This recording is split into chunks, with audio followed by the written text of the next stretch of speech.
Other stuff, the Bilderbergers have planted information, make sure that this disinformation nullifies the accuracy of the reporting, which is why we never publish the first thing we hear.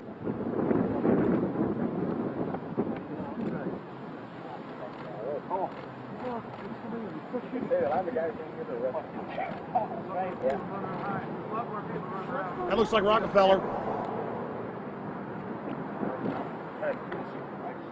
The decisions that these people take, again, they're not only decisions that affect business community, they affect politics, business, environment, across the entire spectrum. And these decisions are made and taken by a very elite group of people behind closed doors this year at the Brook Street Hotel. We are not privy to these decisions, we're not allowed to know what they're talking about, but we'll definitely feel the consequences of these decisions over the next 12 months when events which apparently by accident seem to happen, in fact have been planned right here this year at Brook Street Hotel between 8th and 11th of June. What does it do when you get 120 of the most powerful people in the world getting together to have meetings with government officials? I mean, that's amazing. Well, it is what I mean is that they're planning the corporate agenda. They're not planning the democratic human journey agenda, in my opinion. Mussolini had a definition, is when the interests of the corporation take completely over from all other interests, and that's fascism. He said it should probably be called corporatism. Well, call it corporatism, call it fascism, call it neo-lib, neo-con. There's a whole variety of political words, depending on which side of the stripe you come from, to start with, which describes the thing. But what they are describing is the complete end of democracy, the end of what matters to people, the end of what happens to the human journey. And for that reason, I think this is revolting. Ladies and gentlemen, we're here in Canada today to stand up against the Bilderberg Group that is attempting to get rid of the sovereignty of the United States. The truth of your world government has now been exposed. We know you are ruthless. We know you are evil.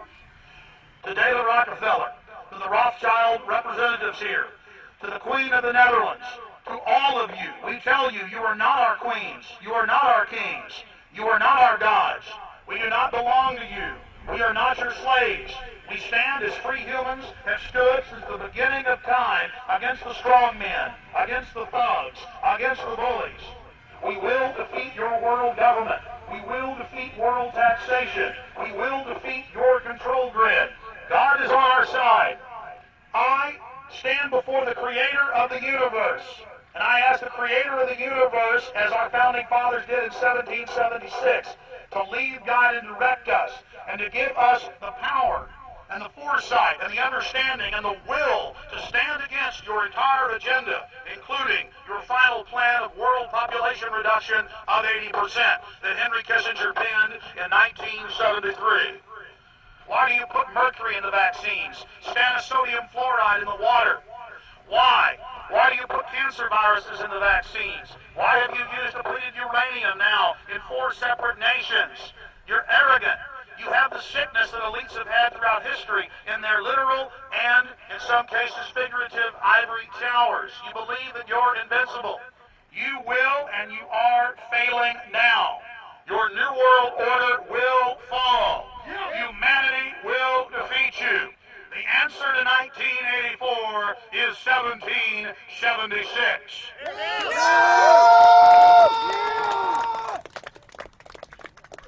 Bilderberg is an elite organization, and the way it works, the protocol of the meetings is the staff, after they're vetted out, they're told exactly how they're supposed to behave themselves, meaning that they can never address the attendees, they can never speak to them unless they're spoken to first, they can never look them in the eye.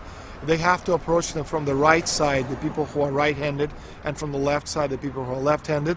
They can never look them straight on. And needless to say, all the information that is being spoken during the conferences is under no circumstances allowed to come out. That's what they're told. They're threatened with not being able to find another job anywhere in the sector if they reveal any information to the press.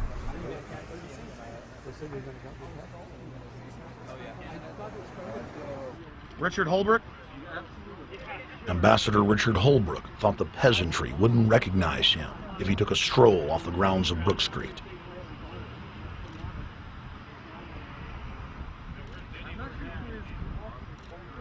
Holbrooke cackled when I told him that we were not his slaves.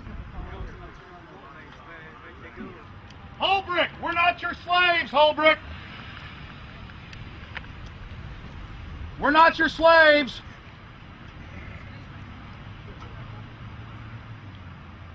Holbrook, we don't belong to you.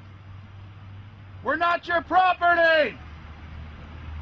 Get back on the sidewalk.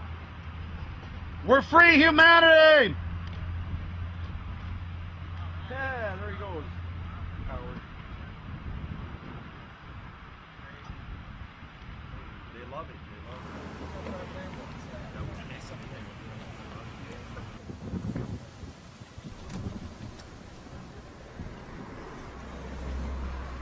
Okay, we're going to be going around the back here, guys. Hey guys, how you doing?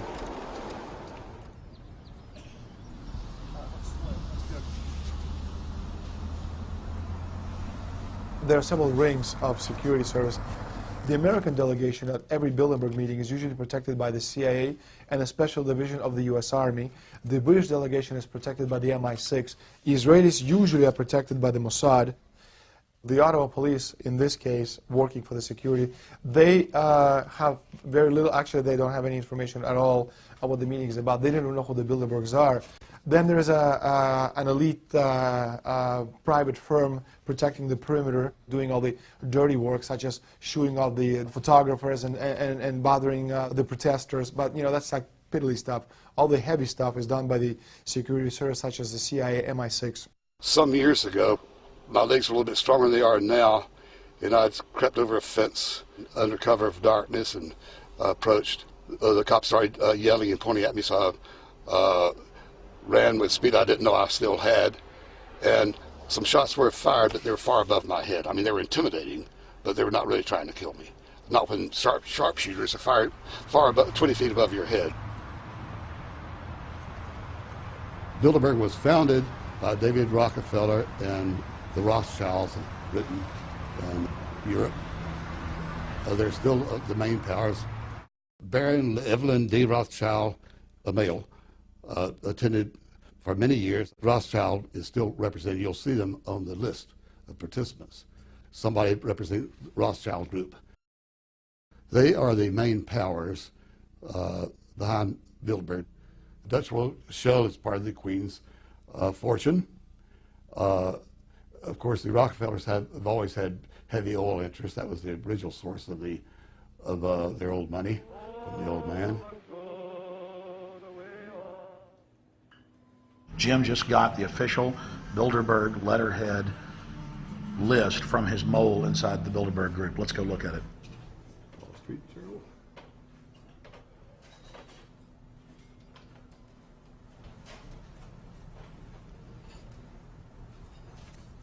So Jim, you got the list. Yeah. Did we identify Wolfowitz as being here because he's not on the list? No, we positively identified Wolfenson. Yeah, he's on the list. Yeah, there's Wolfenson right there, James Yep. Wolfenson. But aren't there always people who aren't listed? Yep. Over the years, we've identified like sometimes one, sometimes three people who are not on their own list who have attended. Now, I think what is very difficult for most people to understand is how such a small group of 125 men and a few women control a population base of 6 billion people. Actually, it's much easier than you think. These people work on what I call systemic methodology, meaning that you take a pie, just imagine you take an apple pie and you slice this apple pie into lots of very small pieces, and you put in front of each one of these pieces your man or woman of trust. And by controlling this individual, you control an entire organization.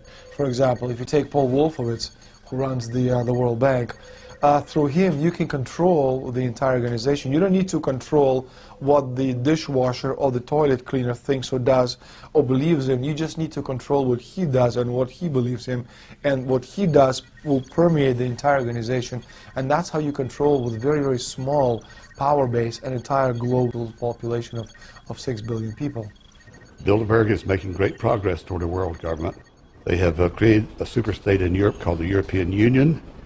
They're intent on creating a Western Hemisphere Union called the American Union. NAFTA is to be expanded into every country in this hemisphere. As NAFTA expands, it will take on the role of the American Union. And only an educated, informed public can stop them in their tracks. We went into downtown Ottawa and talked to locals.